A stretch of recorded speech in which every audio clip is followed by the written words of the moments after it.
In business today, 3 things to know. First, defiance in Hong Kong. Pro-democracy marchers take on the Chinese authority, and the result could have far-reaching effects on Hong Kong as a world-leading business center. Then, consumers spend the summer shopping. What did we buy, and what does it mean for the holiday season? And Java Man in the corner office, Rohan Marley talks about his success in the competitive world of beverage drinks as we mark National Coffee Day. Rise Exchange starts now.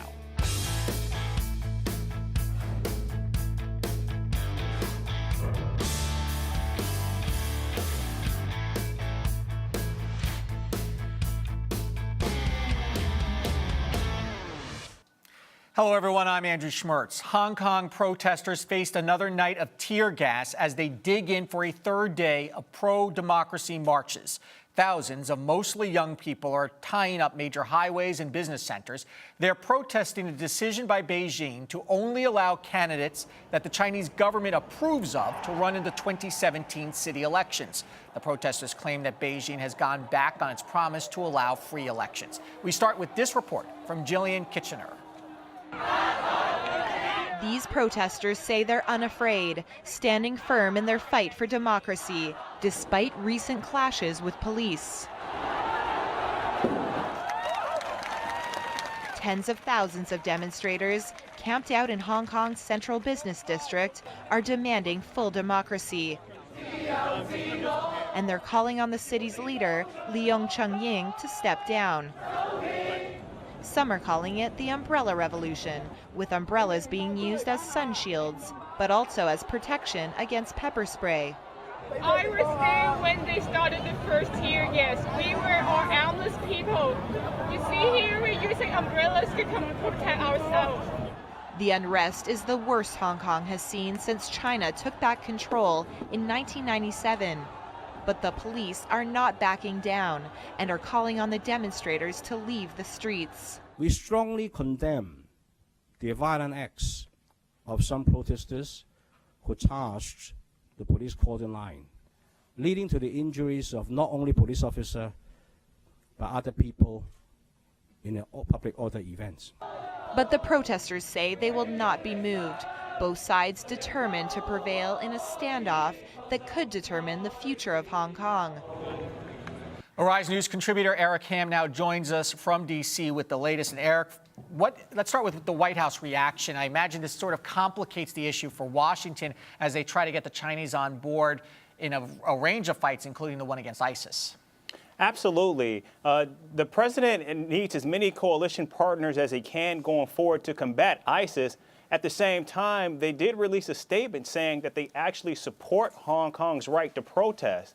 And also, unlike 20, 30 years ago when the U.S. sneezed and the rest of the world caught a cold, this time it's Hong Kong that's sneezing, and it looks like the U.S. businesses, and particularly the Wall Street, is catching a cold, and that the stocks are down today. So the president is doing double duty watching this because it's causing havoc on the markets here at home, but also he needs China as a partner going forward to combat ISIS and also to deal with Iran and other countries in the Middle East. Eric, a very good analogy on the cold analogy. Why is that so? Put Hong Kong in context for us as to how important Hong Kong is right now to the world economy. Sure. Hong Kong has always been like a major epicenter of finance, and it has the fifth largest investment banking center in the world, and it's a place where many international companies do business, and so it's a major importance not only to the region but to the world, and so.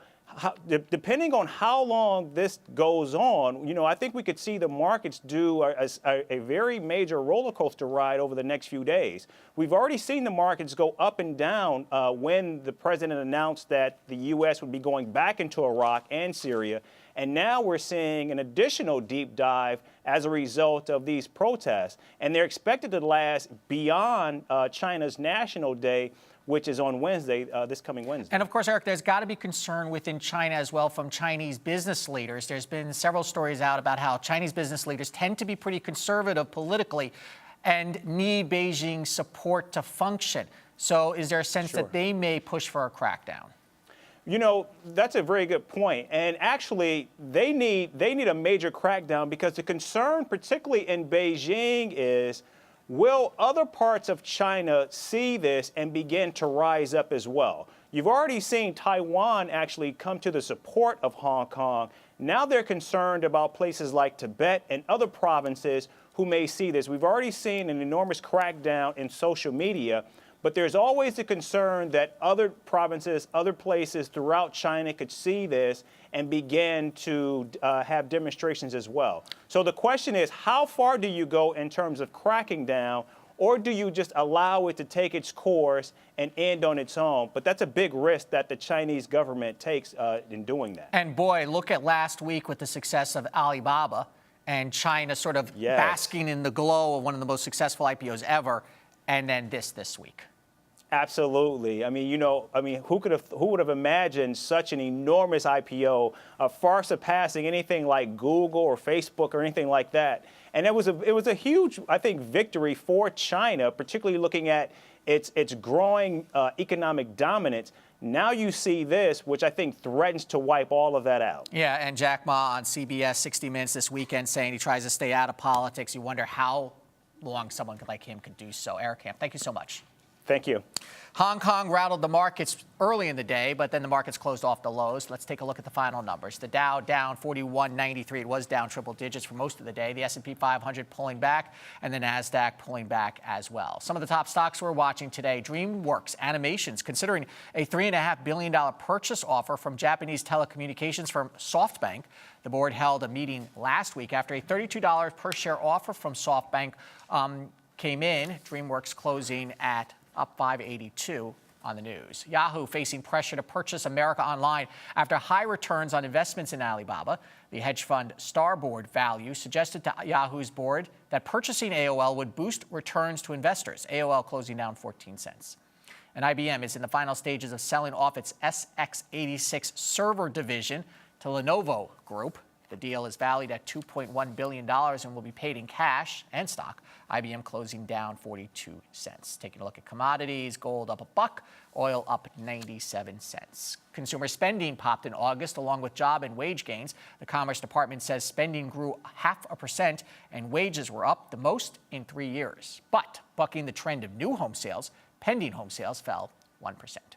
John Manley, Chief Equity Strategist at Wells Fargo Funds Management, joins us now to talk about all of this. And let's start with Hong Kong for a moment here.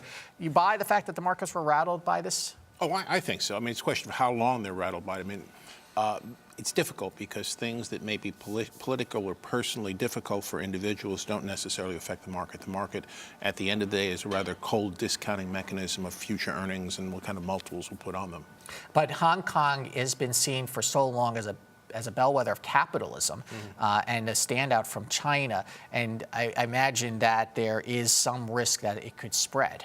I suppose it could. I mean, again, Hong Kong, I think, was sold as was it one country, two systems, right? And I think it will remain that. I mean, everybody has something to lose. I don't think the West, I don't think the democracies or the republics of the world have a tremendous amount of leverage on China at this point in time.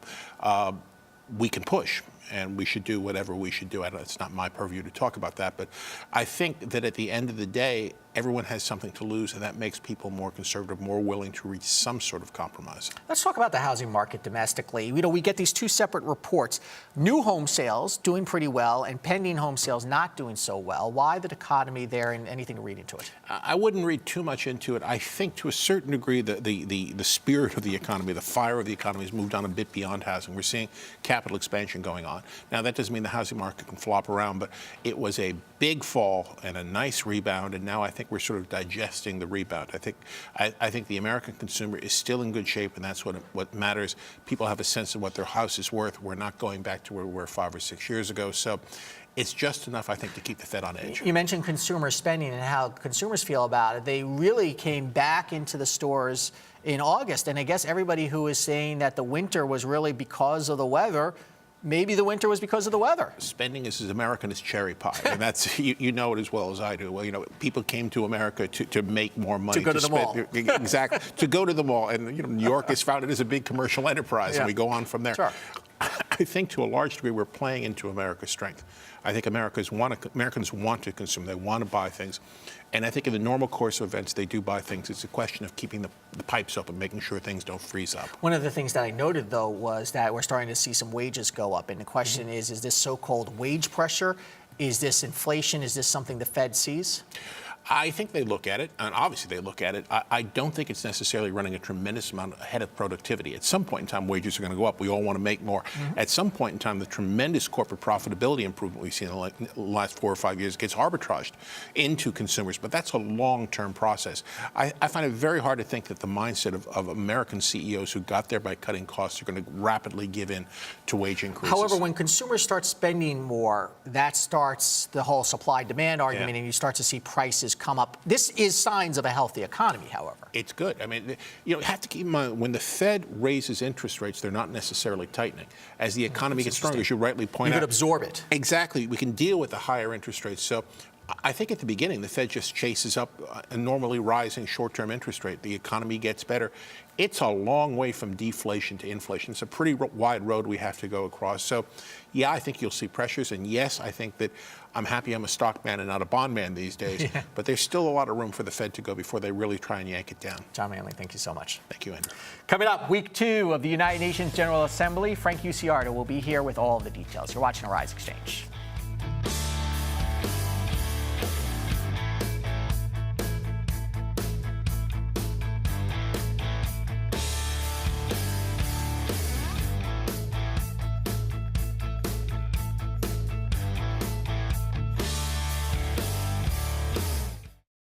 Last week on Arise Exchange, will Janet Yellen spring any surprises on the markets when it comes to interest rates? The market is worried that if they raised rates too soon, you might kill the recovery. President Obama pledged to send 3,000 troops to West Africa to fight Ebola. Kanye West demanded all the fans attending a concert in Sydney stand. I can't do the rest of the show until everybody stand up. One was in a wheelchair. The other had a prosthetic leg. Watch this week for more. Arise Exchange.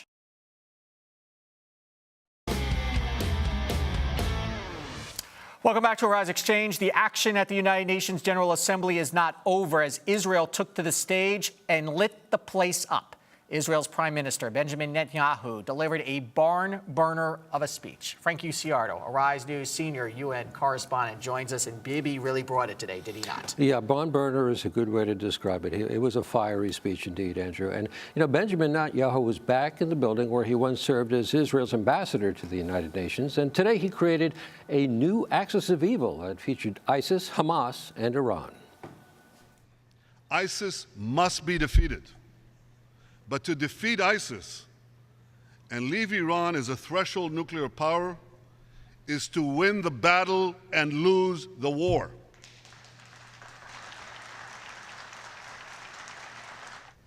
You know, to say that Iran doesn't practice terrorism is like saying Derek Jeter never played shortstop for the New York Yankees. And, you know, one of the things that he was really stressing was, you know, you have these three things, ISIS, Hamas, and you have Iran. These are the problems that are creating the chaos in the Middle East. And how did he size up the whole Middle East right now? A lot of people listening to a speech, you know, sitting on their hands there, which is typical. Yeah, well, you know, he got claps. He got claps for singling out Iran as one of the biggest threats to peace in the Middle East. And, you know, they're involved in the six-party talks now, but they've hit a snag within the last week. And he's addressed it as the Iranian charm offensive. He said, look, he says, you know, if you don't address their nuclear ambitions, if they ever get a nuclear weapon, the charm offensive is going to disappear. And he says their aggressive fanaticism is what you're going to find. I found it, I mean, I imagine a lot of people found it interesting that he's drawing this axis and connecting the dots in his mind from Hamas to ISIS to what's going on in Syria and all the terrorist groups. Is there a sense that the Israelis feel that Hamas has now no longer getting the attention because ISIS is on the front page? Yeah, I think they're trying to draw that parallel. And interestingly enough, you know, he's not the only one. Syria, before him, gave a speech earlier, and they were saying, okay, ISIS is the problem, not us. So it's like, okay, ISIS is the new whipping boy for everybody else to deflect what they're doing and say, look at ISIS, don't look at us. Okay, Frank Ucciardo, thank you so much. Yeah. Time now for our business ticker stories making headlines across the nation and the world. Goldman Sachs is responding to accusations it has a conflict of interest with employees owning stocks its clients trade. The giant banking firm has imposed new rules that bar Goldman bankers from investing in certain types of hedge funds. This new policy was put in place the same day that an NPR broadcast aired secret recordings taped by Carmen Segarra, a Fed examiner who claims her then supervisors regularly looked the other way regarding issues raised with banking practices, including those at Goldman Sachs. PIMCO seeing huge withdrawals following the departure of its co-founder. Investors have withdrawn $10 billion after Bill Gross announced he is leaving for Janus. Some analysts estimate that Gross's departure could mean investors will pull hundreds of billions of dollars invested in the firm and take them to his new firm. The fees most people seem to hate the most have reached record highs again. For the 16th consecutive year, bank overdraft fees have gone up and now average $32.74 a transaction, according to Bankrate.com. And the fee for using out-of-network ATMs is now $4.35, up 23% over the past 5 years. Big name bringing in huge crowds to Madison Square Garden. No one in the entertainment industry, though. Indian Prime Minister Narendra Modi spoke to a packed MSG, bringing in thousands of Indian Americans. The free event was hosted by the Indian American Community Foundation and happened less than a decade after Modi was banned from the U.S. for his role in sectarian violence. And the latest train technology is taking commuters off the rails, literally. The Central Japan Railway Company today ran its first test of a new high-speed magnetic levitation, or maglev, train. The company expects to have train lines traveling to 6 stations across Japan, but the technology may make its way to U.S. shores as well. A state-owned Japanese bank is offering up to $5 billion to build a line from Washington to Baltimore and would cut the trip down to just 15 minutes. Lots of auto news today, including Cadillac's decision to move to New York. Joining us now with the latest is Lauren Fix, the car coach, and she joins us by phone. Lauren, welcome back to Arise Exchange. Well, thank you for having me back. Yes, the auto industry has got a lot of great news as well. And as you said, Cadillac is on the top. Yeah, all right, so General Motors announcing it's going to spin Cadillac off into it's sort of a separately standalone company and move it to New York. So what? What's the big deal? Well, you have to look at who is doing this. Now, it's Johan de Nessen. He's the one that turned around Audi and then was taken away from Audi after he feels he has done his job, which you've seen the brand grow dramatically, Audi has, to Infiniti. And while he was there, not even a year, GM said, we really need to do something with Cadillac. Our sales are down, and the only turnaround master there truly is available would be Johan. So bringing him into Cadillac, the first thing he wanted to do was to separate the Cadillac brand from GM, because although sales are really strong in China, they are not as strong here in the U.S., and actually they've softened a bit. So the first thing he's going to do is bring the division to New York City, where he feels there's a lot of dramatic choices, a lot of big change, and then change the nomenclature to alphanumeric. So I guess you won't be seeing Eldorado and DeVille, but you'll be seeing like GT4V and things such as that. Which Audi does, correct? It's very similar. And it's done them well, but that doesn't mean it's going to work for Cadillac. Yeah. They have to change the design. Are they? Well, of course they have to get, younger people interested in a Cadillac. They got rid of Oldsmobile because they thought that too many old people were buying it, so they're afraid Cadillac will go that direction. I'm just wondering, the move to New York. GM, of course, used to have a pretty big, significant stake here in New York. Is the idea that they're going to be somehow closer to Wall Street? I think it's going to be partially that, and also trying to get some new, exciting blood. A lot of kids graduate college, and the first thing they do, designers as well as artists and marketing and social media people, they all head to New York City. And so this way they'll be able to get the young and the energetic kids on board so that they can actually utilize them in developing the car. If you move to Detroit, it's not the same thing as New York City. Well, that's an excellent point there, because I used to be at several GM events in Detroit at recruiting events, and they admit they had a tough time getting people to come to Detroit. Everyone wanted to go to New York or Silicon Alley, for example. Absolutely, or L.A. for that matter. Yeah. There's a lot of manufacturers that are located there, and Toyota moved their base to Texas because they want to sell more trucks. So when you look, you go to where the people are that you want to sell the vehicles to. And if you want to make a statement in New York and you want to own a Cadillac, it better look like it belongs in the city. Okay, finally, I want to turn your attention to this Fed crackdown on alleged racial discrimination by auto lenders. What's this about?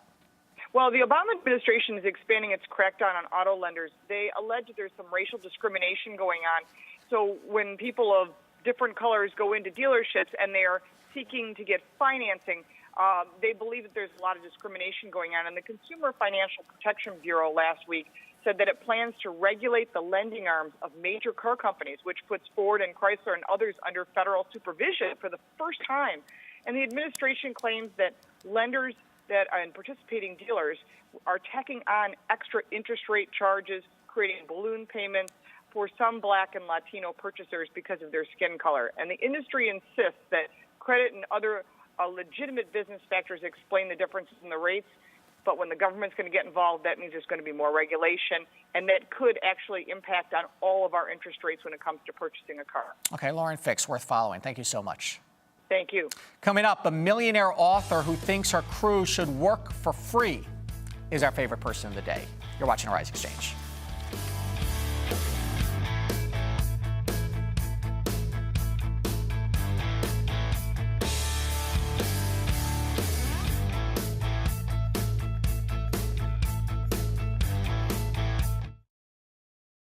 Arise serves underserved communities by bringing them news, information, sports, and entertainment from places that are becoming part of the world economy, that are becoming a part of the world voice, and decisions that are affecting things in the world that people care about. They care about the economy. They care about safety and security. And if you come to Arise and you watch our broadcast, these are the things we're going to bring to you every day, 24 hours a day.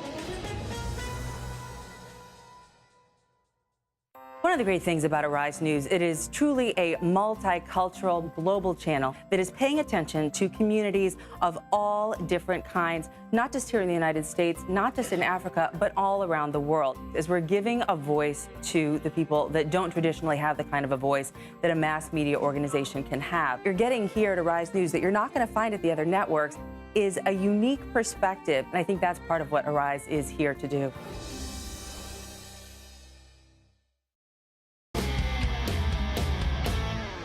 Time now for our favorite person of the day, when we pick one person who grabbed our attention and not for the right reasons. Today, it is author and creator of the HBO show Girls, Lena Dunham. According to the New York Times, Dunham is off on an 11-city book tour where she has recruited a series of artists to perform a warm-up act prior to her speaking. The cast of the act includes a ukulele player, cappella singers, gymnasts, stand-up comics, and a sand artist, whatever that is. But here's the rub. Despite earning millions a year, Dunham plans to pay the performers nothing. It's all to promote her new book, Not That Kind of a Girl, as in that kind of girl who pays people. According to Gawker, by the way, here's a rundown of the money Dunham earns. She makes about $6 million a year. Her advance on this book, where she shares such nuggets about how she didn't like sex at first, was $3.7 million. Dunham is charging people to see her book tour, by the way, and so far it's sold $304,000 worth of tickets. And again, Dunham is paying her warm-up cast nothing. And so Lena Dunham, who somehow thinks we really care about her life to begin with, is our favorite person of the day. Coming up, today's International Coffee Day, and we had a Caribbean coffee king with a famous last name in our corner office coming up.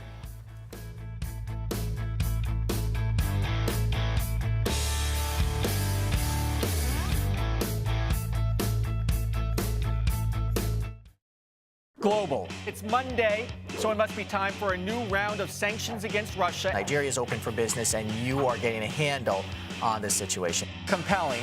Time for liquid lunch, things that make us want to drink. Could she have been separated at birth from, say, Grimace? All business. Money's coming out of these countries, and that flow is part of what's driving the equity markets. Entertaining money daily. It's about reimagining.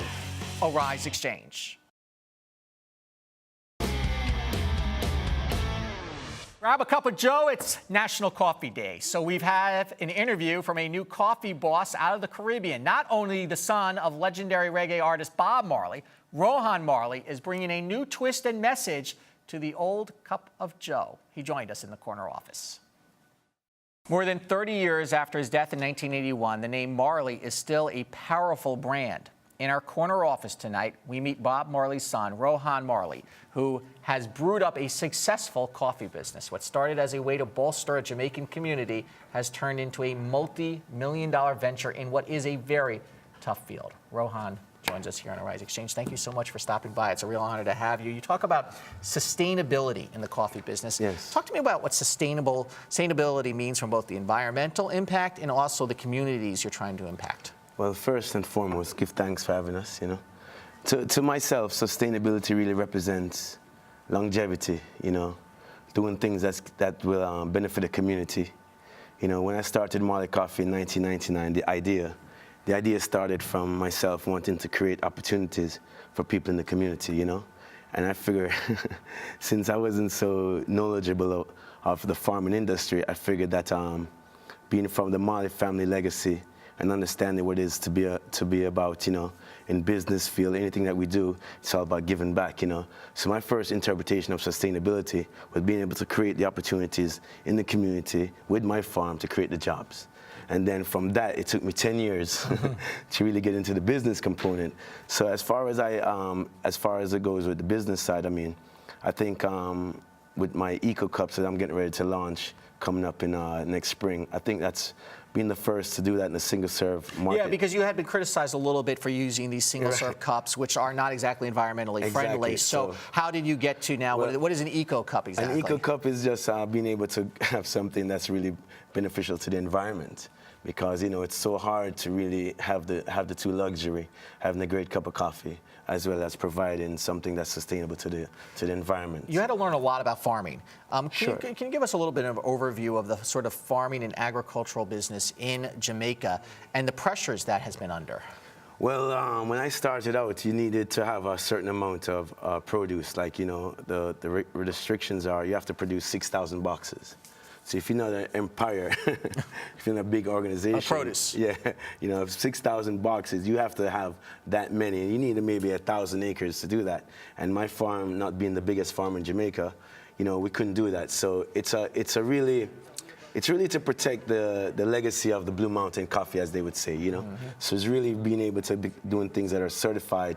So you have to become certified through the organization, and that's kind of a toll on any farmer because, you know, the farmers are mainly used to the earth. So when you get into the business side now and trying Farmers aren't necessarily the best business people, is what you're saying. You know, they're more passionate. Their business is their passion, so they're so busy in the earth, they're not really focused on the numbers, you know. How is the coffee in Jamaica different than the coffee elsewhere? Well, you know, anywhere that coffee is growing, it's all about the altitude and the environment that it's growing in. You know, Jamaican coffee is growing in the Blue Mountains of Jamaica. And with that, we have the altitude causes us to have a lot of shade and also great cloud, because sometimes the sun is what really damages the fruit, you know. Too much sun can cause the fruit to be over-ripened or even mature too early. So it tastes different, right? Every area, geographic area that makes coffee has a different component to it, which makes it very unique. Because of the earth, you know, because you get the notes from the earth. You know, in Jamaica, we're known for a balanced cup of coffee. You know, we're not so, the acidity level is very low, so you can taste a lot of notes, nutmeg, you know, cinnamon. Okay, so you had to make the coffee and you had to get it here and distribute it in the United States. How tough has it been? You've done a great job now, but in the beginning, what was it like going up against some of the giant coffee makers? Well, I never found myself going up against anyone, you know, because I was just doing something that I thought was beneficial to a community. And as a Marley, I wanted to like do more than. Is that sort of a takeaway for people who go into business? If you start in your community and you help your community and you make a good product. It's a reason, and it's a great reason to start something when you're going to do something that's not only beneficial to yourself. I think that's the best way to start any business. We have about a minute left. What's next for you? What's next for us?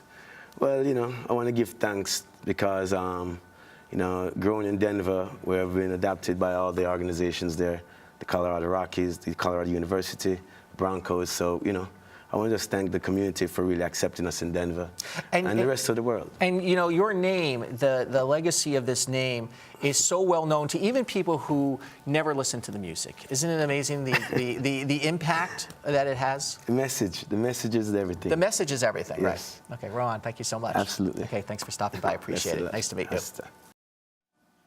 Terrific fun. This week on Arise, continuing coverage of the United Nations General Assembly here in New York City. Let's take a look once again at the final numbers on Wall Street.